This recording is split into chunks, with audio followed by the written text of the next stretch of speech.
Hello friends, எல்லோருக்கும் வணக்கம். Welcome to job update Sammy channel. நம்ம இன்னைக்கு பார்க்கக்கூடிய ரொம்ப இம்பார்ட்டண்டான டாபிக். இதிலிருந்து கேள்வி இல்லாத ஒரு கொஷின் பேப்பரே இருக்காது டிஎன்பிஎஸ்சியில். அட்லீஸ்ட் 1 ஆர் 2 கொஷின்ஸ் இதுலேருந்து வந்துடும். ரொம்ப ரொம்ப இம்பார்ட்டண்டான டாபிக். ஒரே வீடியோவில், அதாவது எத்தனை புக்கில் கவர் ஆகிருக்கோ அது இருக்கிற எல்லாத்தையுமே நம்ம வந்து ஆட் பண்ணி ஒரே வீடியோவாக கொடுத்துருக்கோம். பழசு புதுசு எல்லா புக்களோடக்கும் சேர்த்து நம்ம வந்து ஒரே வீடியோவாக கொடுத்துருக்கோம் ஃப்ரெண்ட்ஸ். சரி, வாங்க நம்ம வீடியோக்குள்ளே போகலாம். என்னென்ன டாபிக் அப்படிங்கிறத நம்ம தெளிவாக பார்க்கலாம். சரிங்களா? ஸோ ஃபஸ்ட்டு பாருங்கள், என்ன டாபிக் அப்படின்னா ஓர் எழுத்து ஒரு மொழி அப்படிங்கிறது தான் இதோட டாபிக். ஓர் எழுத்து ஒரு மொழி அப்படிங்கிறது தான் இதோட டாபிக். ஓர் எழுத்து ஒரு மொழி அப்படின்னா என்ன? ஃபஸ்ட்டு ஓர் எழுத்து அப்படின்னு ஃபஸ்ட்லேயே சொல்லிட்டாங்க. ஒரே ஒரு எழுத்து தான் இருக்கும். ஒரு மொழி அப்படிங்கிறது என்னது? ஒரு மொழினா பொருள். சரிங்களா? ஒரே ஒரு எழுத்தே வந்து பொருள் தரக்கூடிய சொற்கள் இருக்குது நம்ம தமிழ் மொழியில். அதுக்கு பேர் தான் வந்து ஓரெழுத்து ஒரு மொழி.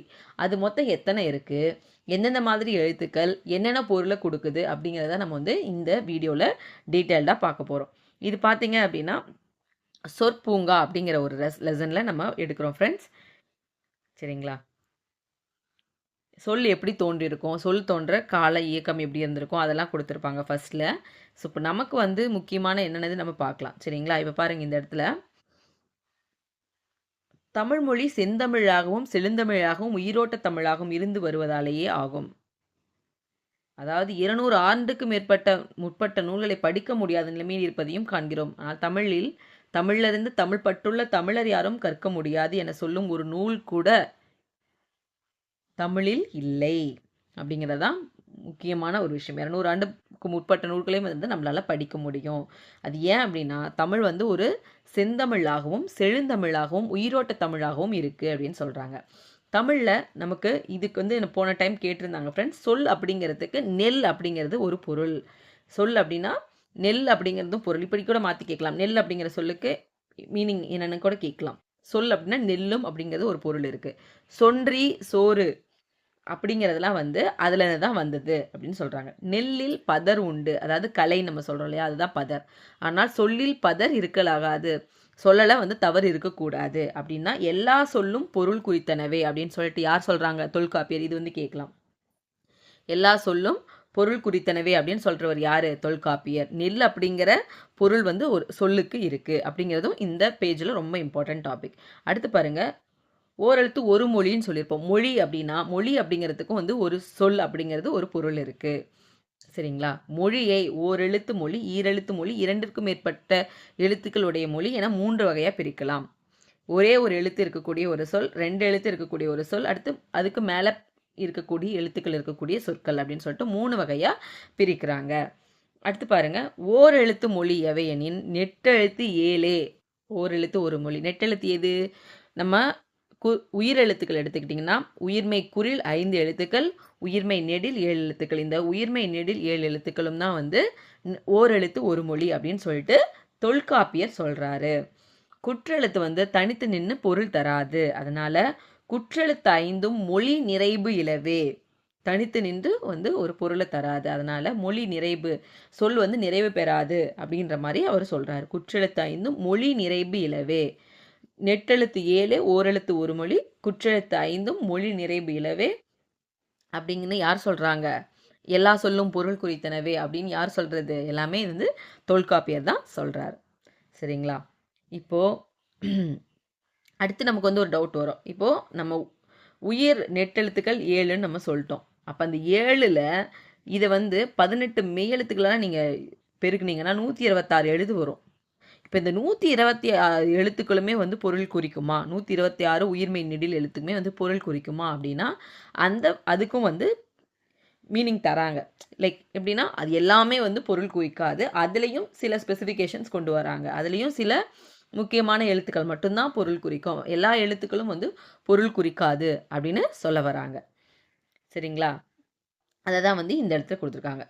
தமிழ் சொல்லின் முதலில் வரும் எழுத்து, இடையில் வரும் எழுத்து, இறுதியில். நம்ம வந்து இதுக்கு முன்னாடி வீடியோஸில் நம்ம போட்டிருப்போம் மொழி முதல் இறுதி எழுத்துக்கள் அப்படின்னு சொல்லிட்டு இருப்போம். முதல்ல என்னென்ன எழுத்துக்கள்லாம் வரும், இடையில் என்னென்ன எழுத்துக்கள்லாம் வரும், இறுதியில் என்னென்ன எழுத்துக்கள்லாம் வரும் வராது அப்படின்னு சொல்லிட்டு நம்ம வந்து ஒரு வீடியோ போட்டிருப்போம். 6th இலக்கணமில் I think 2nd part நினைக்கிறேன். நீங்கள் பாருங்கள், பார்க்காதவங்க. சரிங்களா?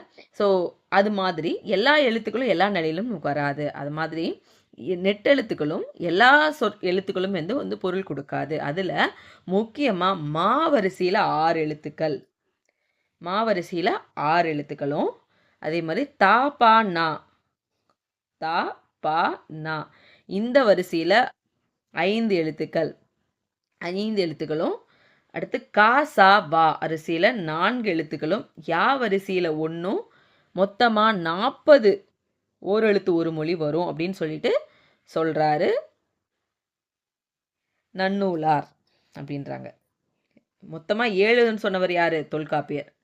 ஓரெழுத்து ஒரு மொழி. இதுவே வந்து நன்னூலார் என்ன சொல்றாரு அப்படின்னா, மொத்தமாக 40 நெட்டெழுத்து ஓரெழுத்து ஒரு மொழி இருக்கு. அதே மாதிரி நோ தூ அப்படிங்கிற ஒரு குரில் எழுத்தையும் வந்து ஓரெழுத்து ஒரு மொழியா அவருக்கு சொல்றாரு. மொத்தமாக வந்து பார்த்தீங்கன்னா 40 நெடில் எழுத்துக்கள், அடுத்து 2 குறில் எழுத்துக்கள், மொத்தமாக வந்து 42 வந்து ஓரெழுத்து ஒரு மொழி தமிழில் இருக்குது அப்படின்னு சொல்லிட்டு யார் சொல்கிறாங்க? நன்னூலார். இதுவே தொல்காப்பியர் சொன்னது எத்தனை அப்படின்னு பார்த்தீங்கன்னா 7 தான். சரிங்களா? இப்போது எந்தெந்த வரிசையில் என்னென்ன எழுத்துக்கள் இருக்குது அப்படின்னு நம்ம பார்க்கலாம். இப்போ ஃபஸ்ட் நம்ம என்ன பண்ணோம்? உயிரெழுத்து 7 நெட்டெழுத்து, அதாவது உயிரெழுத்தில் 7 நெட்டெழுத்து இருக்குது இல்லைங்களா? அது எல்லாமே எழுதிக்கிட்டாங்க. ஆ, இ, உ, ஏ, ஐ, ஓ 7மே வந்து ஓரெழுத்து ஒரு மொழின்னு சொல்லிட்டார். அடுத்து வந்து டிசெண்டிங் ஆர்டர் 7, 6, 5, 4 அப்படி. ஓகேங்களா? ஸோ அப்போ அடுத்து மகர வரிசையில் மா, மீ, மு, மே, மை, மோ இருக்கக்கூடிய 6 எழுத்துக்கள். இதில் வந்து எது விட்டுருக்கு? மௌ அப்படிங்கிற எழுத்து மட்டும்தான் வரல நெடில் எழுத்தில், இல்லைங்களா? ஸோ அதை ஞாபகம் வச்சுக்கோங்க. மௌ அப்படிங்கிறது வரல. மற்ற 6 நெடில் எழுத்துக்களும் வந்து பொருள் குறிக்கக்கூடியது. அடுத்து பாருங்க, தகர வரிசையில் தா, தி, து, தே, தை. இதில் பார்த்தீங்கன்னா தோ, தவ் வரல. அடுத்து 2 இது வரல. அதே மாதிரி இதில் பார்த்தீங்கன்னா அதே மாதிரி தான் இதுவும். இதுலேயும் வந்துட்டு பவ் வரல. அதே மாதிரி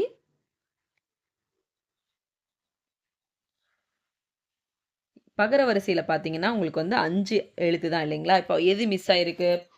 இது வரல, பி அப்படிங்கிறது வரல. ஸோ பா, பூ, பே, பை, போ. இதில் நகர வரிசையில் நா, நீ, நே, நை, நோ. இதுலேயும் நவ் வரல. வேற என்ன வரல? நூ வரல. நூவும் நவ்வும். இதில் வந்து பி, பவ் இது வரல. அடுத்து பாருங்க, ககர வரிசையில் 4 எழுத்து தான், இல்லைங்களா? இதில் வந்து கீ வராது. கா, கீ வரல.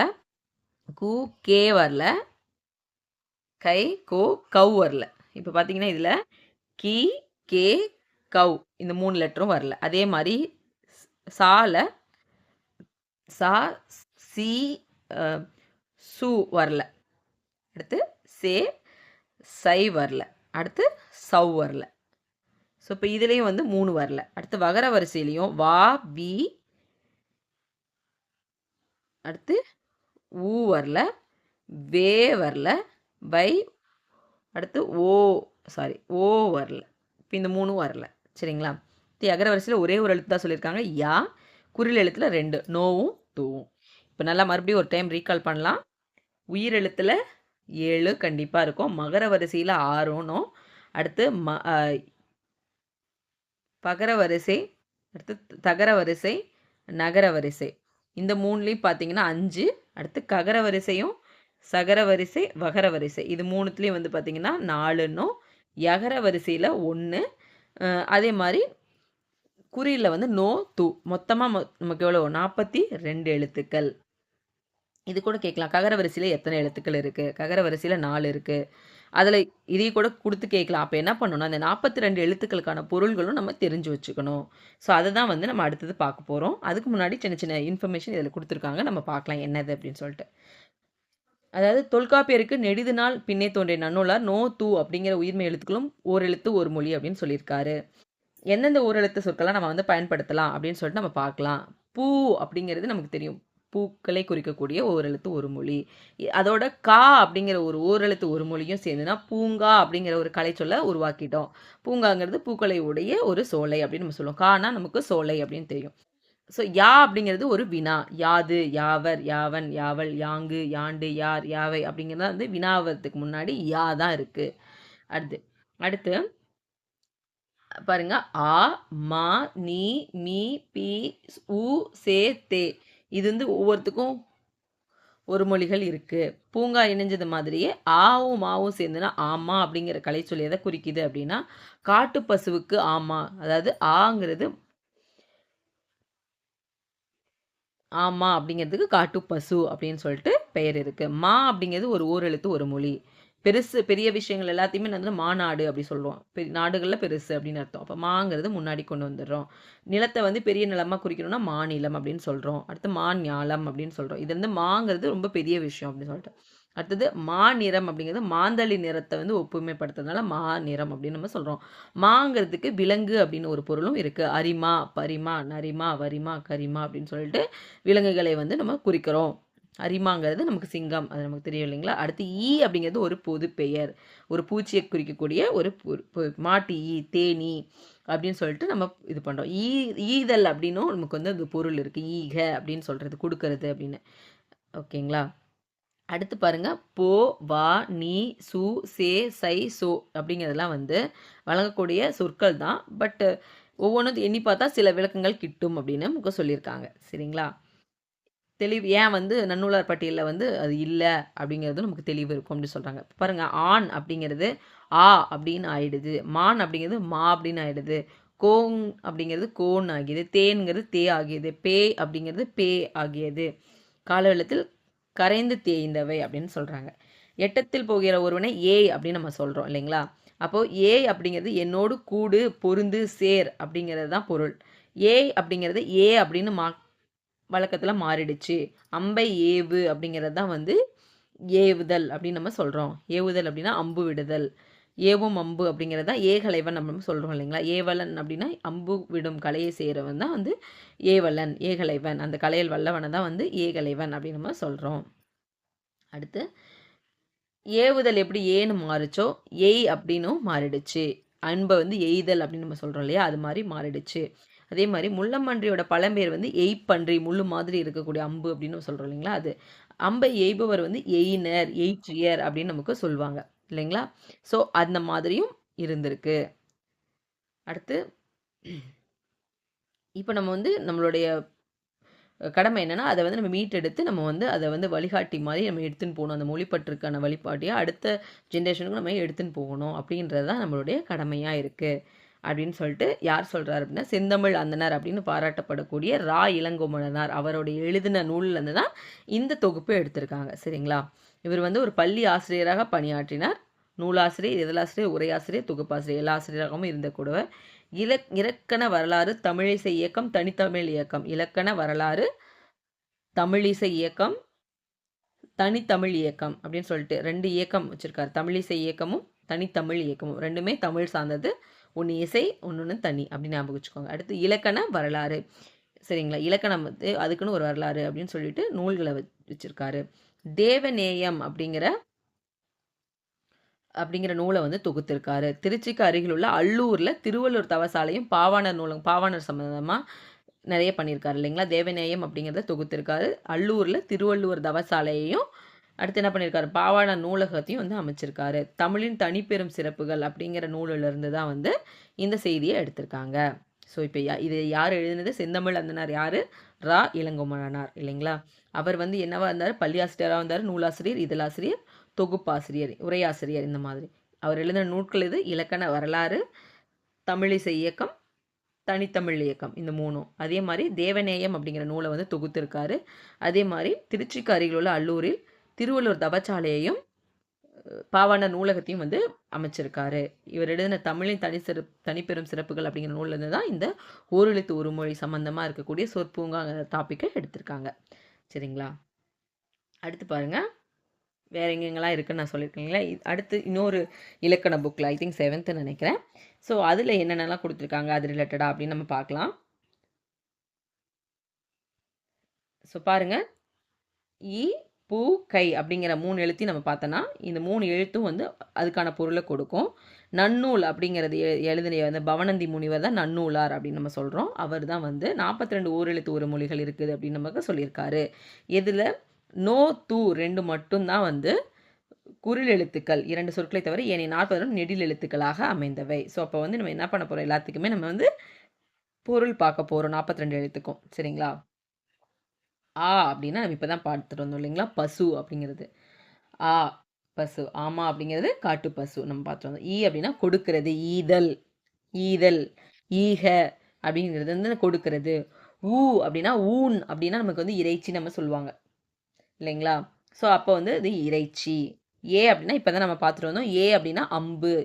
ஏ கலை அப்படின்னா அம்பு விடும் கலை நம்ம படிச்சுட்டு வந்தோம். அடுத்து ஐ அப்படின்னா தலைவன். ஐ என்றால் தலைவன் என்றால் அப்படின்னு ஒரு பாட்டே இருக்கு இல்லைங்களா? ஐனா தலைவன். ஓ அப்படின்னா ஓடம் அப்படின்னு ஞாபகம் வச்சுக்கோங்க. ஓடை அப்படின்னு ஞாபகம் வச்சுட்டு மதக நீர், ஓடை ஓடை வழியாக நமக்கு வந்து மதகு நீர் மதகு போட்டு வச்சுருப்பாங்க இல்லைங்களா? அது ஞாபகம் வச்சுக்கோங்க. மதகு நீர் தாங்கும் பலகை, அதுதான் வந்து ஓ அப்படின்னு நம்ம சொல்கிறோம் ஓடையில். அடுத்து கா அப்படின்னா காடு, சோலை அப்படின்ற பொருள் இருக்குது இல்லைங்களா? ஸோ சோலை. அடுத்து கூ. இப்போ பார்த்தீங்கன்னா அவதாரத்திலே வந்து கூர்ம அவதாரம்னு ஒன்று இருக்கும். அதாவது பன்றி அந்த இது மேலே பூமி சுற்றிட்டு இருக்க மாதிரி. கூ அப்படின்னா பூமி, அந்த கூர்ம அவதாரத்தில் பூமியை தாங்கிட்டு இருக்க மாதிரி இருப்பார் இல்லைங்களா பெருமாள். ஸோ அதில் வந்து ஞாபகம் வச்சுக்கோங்க. கூர்மை அப்படின்னு ஞாபகம் வச்சுக்கிட்டு அதில் வந்து பூமியை தாங்கிட்டு இருக்கிறது இல்லைங்களா. ஸோ கூ அப்படின்னா பூமி. அடுத்து கை அப்படின்னா ஒழுக்கம். கை அப்படின்னா நம்ம வாழ்க்கைக்கு ரொம்ப ரொம்ப இம்பார்ட்டண்ட் எது, ஒழுக்கம் அப்படிங்கிறது. சரிங்களா? ஸோ அதை ஞாபகம் வச்சுக்கோங்க. கை அப்படின்னா ஒழுக்கம். அடுத்து கோ அப்படிங்கிறது நமக்கு எல்லாருக்குமே தெரியும், அரசன். அடுத்து சாதல், சாவு அப்படின்னு நம்ம சொல்கிறோம் இல்லைங்களா, இறந்து போ. சி அப்படின்னா நம்ம சொல்கிறது சி அப்படின்னு சொல்கிறோம்ல, ஒரு மாதிரி இகழ்ந்து சொல்கிறோம். ஸோ இகழ்ச்சி. சே அப்படின்னா உயர்வு. சே அப்படின்னா நம்ம இந்த இடத்துல வந்து நம்ம செழிப்பு, உயர்வு அப்படின்னு ஞாபகம் வச்சுக்கணும். ரொம்ப செழிப்பாக இருக்கும் அப்படின்னு நம்ம ஞாபகம் வச்சுக்கிட்டு உயர்வு. சோ அப்படின்னா மதில். மதில் மேல் பூனைன்னு நம்ம சொல்லுவோம். மதில் மேலே இருந்துருச்சு. ஸோ அப்பா இந்த பக்கம் போகிறதா அந்த பக்கம் போகிறதா அப்படின்னு தெரியாமல் இருந்தது அப்படின்னு ஞாபகம் வச்சுக்கலாம். ஸோ அடுத்து பாருங்கள், தா அப்படின்னா நம்ம என்னத்துக்கு கேட்போம், கொடுக்கறதுக்கு தான் கேட்போம். எனக்கு கொடுப்பா, எனக்கு கொஞ்சம் தாப்பா அப்படின்னு நம்ம சொல்லுவோம் இல்லைங்களா. ஸோ அதுதான். அடுத்து தீ அப்படின்னா நமக்கு தெரியும் நெருப்பு. தூனா தூய்மை, அதுலேயே வந்துச்சு. தூ அப்படின்னா தூய்மை வச்சு. தே அப்படின்னா நம்ம தேவுடான்னு நம்ம கடவுளை சொல்கிறோம் இல்லைங்களா, கடவுள் அப்படின்னு ஞாபகம் வச்சுக்கிறோம். அதே மாதிரி தேவாரம் அப்படிங்கிறது நம்ம பிரித்து தெய்வத்திற்குரிய பாடல் அப்படின்னு நம்ம பிரிக்கிறோம் இல்லைங்களா. ஸோ தே அப்படின்னா கடவுள். அடுத்து தை அப்படின்னா தைக்கிறது. நம்ம வந்து தையல் மிஷினை என்ன பண்ணுறோம், தைக்கிறோம் இல்லைங்களா, அது ஞாபகம் வச்சுக்கலாம். அடுத்து நா அப்படின்னா நம்ம நாக்கை தான் குறிக்குது இல்லைங்களா. ஸோ நாவு. நீ அப்படின்னா நீ அப்படின்னு சொல்லிட்டு நம்ம குறிக்கிறோம் இல்லையா, முன்னிலை உரிமை. ஒன்றை வந்து நம்ம சொல்லும்போது நீ அப்படின்னு நம்ம சொல்கிறோம். அடுத்து நே அப்படிங்கிறது நேசம், அன்பு அப்படின்னு ஞாபகம் வச்சுக்கோங்க. நேனா நேசம். நைனா நை நைன்னு பேசிகிட்டே இருக்காங்க, நை நைன்னு இது இப்போ நச்சரிச்சுட்டே இருக்காங்க அப்படி. ஸோ அதையும் வந்து ஒரு இழிவு. இதே மாதிரி இன்னொன்று இகழ்ச்சி பார்த்தோம் இல்லைங்களா. சி அப்படின்னா இகழ்ச்சி, நை அப்படின்னா இழிவு, நைந்து போன அப்படின்னு ஞாபகம் வச்சுக்கோங்க, இழிவா. அடுத்து நோனா நோய் அப்படின்னு கொண்டு வராமல் அதே மாதிரி தான் நோய் தான், பட் அது வறுமை, துன்பம் அப்படிங்கிற மீனிங்கில் வறுமை. ரொம்ப நோகாமல் இருந்ததுனால வறுமை ஆயிட்டாங்க அப்படின்னு ஞாபகம் வச்சுக்கோங்க. நோகாமல் எதுவுமே செய்யாமல் இருந்ததுனால ரொம்ப வறுமைக்கு போயிட்டாங்க அப்படின்னு ஞாபகம் வச்சுக்கோங்க. அடுத்து பாடல். பா அப்படின்னா பாடல். அடுத்து பூ அப்படிங்கிறது மலரை குறிக்கிறது. அடுத்து பேகம். பே அப்படின்னா மேகம். மழை வந்து எப்படி மேகம் வந்து மழை எப்படி பெய்யும், மேகம் இருக்கிறதுனால. ஸோ பேயும் அப்படின்னு ஞாபகம் வச்சுக்கோங்க. பை அப்படின்னா இளமை. பைம்பொழில் அப்படின்னா பசுமையான பொழில். அதே மாதிரி பை நினம் அப்படின்னா பசுமையான நினம் அப்படின்னு சொல்லிட்டு ஞாபகம் வச்சுக்கோங்க. ஸோ இளமையை குறிக்கிறது தான் பைம்பொழில் ஞாபகம் வச்சுக்கோங்க. பசுமையான பொழில் அது ஞாபகம் வச்சுக்கிட்டிங்கன்னா இளமை தானே அது பசுமையாக இருக்கும். ஸோ அப்போ வந்து பசுமையானது, அப்புறம் இளமை பை. அடுத்து போ நம்ம சொல்கிறது. மானா மாமரம். இந்த இடத்துல மீ அப்படிங்கிறது வான் அப்படின்னு சொல்லியிருக்காங்க. இதுலேயே வந்து மீ மிசை அப்படின்னு படிச்சிருப்போம். மீ மிசைன்னு. மீனா மேலே அப்படின்னு அர்த்தம். மேலே என்ன இருக்குது, வானம் இருக்குது அப்படின்னு ஞாபகம் வச்சுக்கோ. அடுத்து மூனா மூப்பு, அதுலேயே வந்துடுது. மூனா முதியவர்கள், மூத்தவர்கள் அப்படி சொல்கிறோம் இல்லையா, மூப்பு. அடுத்து மே அப்படின்னா அன்பு. இதுக்கு முன்னாடி வந்து நே அப்படின்னாலும் அன்புன்னு நம்ம பார்த்துட்டு வந்தோம், நேசம். அதே மாதிரி மே அப்படின்னாலும் அன்பு, மேன்மையோடையது எது, அன்பு அப்படின்னு ஞாபகம் வச்சுக்கோங்க. அடுத்து மை அப்படின்னா அஞ்சனம். நம்ம கண்ணுக்கு மை வைக்கிறீங்களா, அதுதான் அஞ்சனம் மைன்னு சொல்கிறது. அடுத்து மோ அப்படின்னா மோத்தல், எடுக்கிறது, மோந்து எடுக்கிறதுன்னு சொல்லுவாங்க இல்லைங்களா, அது மோத்தல். அடுத்து யா அப்படின்னா அகலம், ரொம்ப பெருசாக இருக்கிறது. யா இவ்வளோ பெருசாக இருக்கேயா அப்படின்னு நம்ம சொல்லலாம். யா அகலம் அப்படின்னு ஞாபகம் வச்சுக்கோங்க. வா அப்படின்னா கூப்பிடுறது இல்லைங்களா. பி அப்படிங்கிறது மலரோட 7 நிலைகளில் ஒரு நிலை தான் பி இல்லைங்களா. ஸோ அது வந்து மலர். இது பூனாலும் மலர் தான் சொல்லுவாங்க இல்லைங்களா. வை அப்படிங்கிறது ஒரு புல் சரிங்களா. வைங்கிறது ஒரு புல். இது கொஞ்சம் ஞாபகம் வச்சுக்கோங்க. மாடு என்ன பண்ணும், புல்கட்டு எப்படா வைப்பாங்கன்னு நம்ம பார்த்துட்ருக்கோம். அப்படி ஞாபகம் வச்சுக்கோங்க. வைப்பாங்கன்னு பார்த்து. அப்படிங்கிறது என்னது, கவர்ந்து இழுக்கிறது. ஸோ அதுதான் வவ் ஞாபகம் வச்சுக்கோங்க.